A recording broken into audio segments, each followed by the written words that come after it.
बिस्मिल्लाहिर्रहमानिर्रहीम, अस्सलाम वालेकुम जनाब। आप देख रहे हैं मुदस्सिर इकबाल चैनल। और बहुत से लोग सवाल ये कर रहे हैं कि बैरिया टाउन का मुस्तकबिल क्या होगा। हमने वीडियो लगाई बैरिया टाउन की कीमतों के हवाले से और उसमें बड़ा वाज़ेह बताया कि बैरिया टाउन में कीमतें ये गिर रही हैं और ये कीमतें गिरती रहेंगी।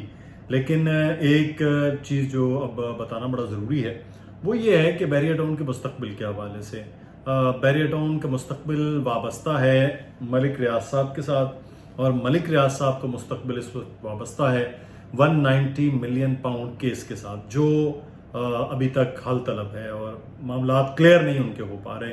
जो वो चाह रहे थे वैसा मुमकिन नहीं हो पाया। अब अगला सवाल जो बन रहा है वो ये है कि अब बैरिया टाउन ऐसे ही गिरता जाएगा और वो जो करोड़ों की ज़मीनें हैं वो कौड़ियों के भाव हो जाएंगी। लोगों का सरमाया जो अरबों रुपया मजमूई तौर पर यहाँ पर लग चुका है, क्या वो ऐसे ही ज़ाया जाएगा? वो जो ग्राउंड +6, ग्राउंड +10, ग्राउंड +20, ग्राउंड +23 की बिल्डिंग्स बन गई हैं, लोगों ने उसमें अपार्टमेंट ख़रीद लिए हैं, लोगों ने अपने ऑफिसेस वहाँ बना लिए, ख़रीद लिए, लेकिन वहाँ कोई नहीं है। तो क्या ये मुस्तकबिल इसी तरह से तारीक रहेगा? बहुत ज़्यादा बात की जाती रही कि बैरिया टाउन में बेहतरी आएगी जब मलीर एक्सप्रेस वे मुकम्मल हो जाएगा। तो मलीर एक्सप्रेस वे मुकम्मल होने में लोगों का जो एक सबसे बड़ा गिला और शिकवा और शिकायत और बहाना कराची में रहता है कि बैरिया टाउन बहुत दूर है, तो क्या उससे भी बेहतरी नहीं आएगी? ये बहुत से सवाल हैं और अब कुछ थेरीज भी आ रही हैं। थेरीज बड़ी मज़े की हैं। अब ये कहा जा रहा है कि बैरिया टाउन बड़ा अच्छा बना है, कंस्ट्रक्ट बहुत ज़बरदस्त हुआ है, बड़ा ज़बरदस्त मामलात हुए हैं, तो अब ये इमार ले लेगा। इमार एक बहुत बड़े इंटरनेशनल बिल्डर्स हैं, दुबई में उनका बड़ा काम, पाकिस्तान में भी इमार ने सी व्यू के साथ साथ काम किया फेज़ 8 पे। मैं उसमें बताता हूँ कि उसकी क्या वजूहत बताई जा रही। वो कहते हैं कि इमार बैरिया टाउन को ले लेगा पाकिस्तान में और उसके मामलात इंतजामात वो चलाएगा, और इमार के साथ जेवी कर लेंगे, जॉइंट वेंचर कर लेगा बैरिया टाउन इन दुबई। जो बैरिया टाउन दुबई का आया है, ऐलान हुआ है, शायद कुरैशी साहब ने किया, वो उसके बाद यहाँ चीज़ें मुख्तलिफ हो जाएंगी।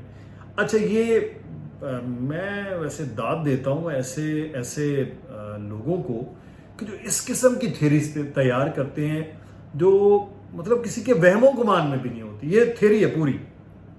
और इस पे कुछ लोगों ने हमसे सवाल भी पूछा कि क्या वाकई ऐसे होने जा रहा है जैसे बैरिया टाउन दुबई ने ऐलान किया। तो भाई वल्लाह आलम बिस्सवाब, आगे क्या हो, लेकिन ये थेरी जो है ना वो सेलेबल नहीं है। ये मतलब समझ में नहीं आ रही है। आप लॉजिकली देखेंगे तो वो कहीं से समझ में नहीं आएगी। इमार अपना एक इंटरनेशनल ब्रांड है, उसका अपना एक तरीकाकार है। बैरिया टाउन कराची के वो मामलात हैं वो सिर्फ और सिर्फ मलिक रियाज ही हल कर सकते हैं, उसके अलावा ये हल नहीं होगा। उनकी जब डील और मामलात और तय होंगे गवर्नमेंट पाकिस्तान के साथ, तब जाके चीज़ें क्लियर होंगी, अदरवाइज ऐसा कुछ मुमकिन नहीं है। ये तो बड़ी क्लियर सी बात है। अच्छा, अब दूसरी बात बड़ी इंपॉर्टेंट है, वो है बैरिया टाउन के मुस्तकबिल के हवाले से जो बात हो रही है। बैरिया टाउन का मुस्तकबिल देखें, बैरिया टाउन नो डाउट बहुत अच्छा बना हुआ है, स्टेट ऑफ द आर्ट है। पाकिस्तान में बैरिया टाउन जैसी जो लिविंग कम्युनिटी है वो बहुत कम है, लेकिन वो बहुत छोटे छोटे जो है ना, समझ लीजिए कि इतने इतने वो वहाँ पर है। तो इतने इतने इदारे और इतनी इतनी छोटी छोटी सोसाइटीज़ तो वो चल सकती हैं, लेकिन जितना बड़ा बैरिया टाउन है वैसा उसको मेंटेन करके चलाना ये आसान नहीं है। फिर बैरिया टाउन में जो कराची पिंडी है वो बड़ा कामयाब रहा है। उसके बाद पिंडी और लाहौर बड़ा कामयाब रहा। उसके बाद कराची का जो अमल शुरू हुआ वो लग रहा था कि ऐसे कुछ जहाज़ी साइज में ये नहीं चला पाएंगे, लेकिन उन्होंने चला भी लिया, कामयाब भी हो गए, और कामयाबी के बाद चीज़ें आगे की तरफ चलती भी गईं। अब जब बैरिया टाउन में एक बुरा वक्त आया, फिर उसको ठीक कर लिया गया। वो मैं तो कहता हूँ सुप्रीम कोर्ट ने उनको बड़ा रिलीफ दिया, जुर्माना करके बाद रिलीफ दे दिया ना, वो रिलीफ है, जुर्माना आप देते रहें। फिर जुर्माने की भी कोई हदबंदी नहीं नजर आई कि कब देना है, क्या देना है। वो अब नए चीफ जस्टिस उस वक्त जब आए थे, अब तो खैर जा रहे हैं, काजी फायजी साहब, उन्होंने डंडा करवाया और फिर सारी चीज़ें मुख्तलिफ हुई। अब इमरान खान के खिलाफ वादा माफ गवाह बनेंगे तो जान छूटेगी, अदरवाइज कोई चीज़ नहीं। और हमारी इत्तलात के मुताबिक मलिक रियाज साहब ऐसा कोई काम करने नहीं जा रहे हैं। अब ये एक बड़ा अमल है कि बैरिया टाउन की जो एक पोजीशन है वो کمپرومائزڈ ہوگی کہ اگر وہ ڈیل نہیں کرتے ہیں، اور اگر وہ ڈیل کرتے ہیں تو وہ کہتے ہیں نہیں، میرا ضمیر اس کی اجازت نہیں دیتا کہ میں غلط قسم کی گواہی نہ دوں، اور یہ چیزیں بہرحال بن گئی ہیں۔ لیکن جہاں تک فیوچر کا تعلق ہے تو دو طرح کا فیوچر ہے۔ ابھی بحریہ ٹاؤن میں 2-3 چیزیں ہونا شروع ہو گئیں جس کی لوگوں نے شکایت کی۔ پہلے تو قیمتیں بڑھا دی گئیں سروسز کی، جسے چارجز کہتے ہیں، وہ بڑھا دیے گئے۔ پھر وہاں پہ چوریوں کی شکایات آنی چاہیے۔ چوری میں ان کے گھروں پہ چوری نہیں، بلکہ یہ روڈ پہ سنیچنگ اور اس طرح کے لوگوں کو روک لینا بہت بڑا ہے رات کے ٹائم پہ کہیں نہ کہیں۔ تیسری جو شکایت سامنے آنا شروع ہوئی وہ تھی اس پہ ریٹس کے حوالے سے، کہ مارکیٹ بڑی ڈاؤن ہے، بہت ہی ڈاؤن ہے، اتنی ڈاؤن ہے کہ اس کو پلس کرنا تو بہت دور کی بات، مینٹین کرنا بھی مشکل ہو گیا ہے۔ اب لوگ اینڈ یوزر بہت زیادہ ہیں۔ اب ان میں سے دو طرح کے لوگ ہیں۔ ایک وہ اینڈ یوزر ہیں جو کہتے ہیں کہ یار پڑا رہنے دیں، سکون میں ہیں بچوں کے لیے، اب یہ بحریہ ٹاؤن کوئی وہ تو ہے نہیں کہ چٹکی ماریں گے تو ختم ہو جائے گا۔ دوسرے وہ لوگ ہیں جو پینک کر جاتے ہیں، جو پینک کیے ہیں وہ گھبرا گئے ہیں، گھبرانے کے بعد وہ سیل کرنا لگے ہیں، سیل کے لیے مارکیٹ میں آئے ہیں۔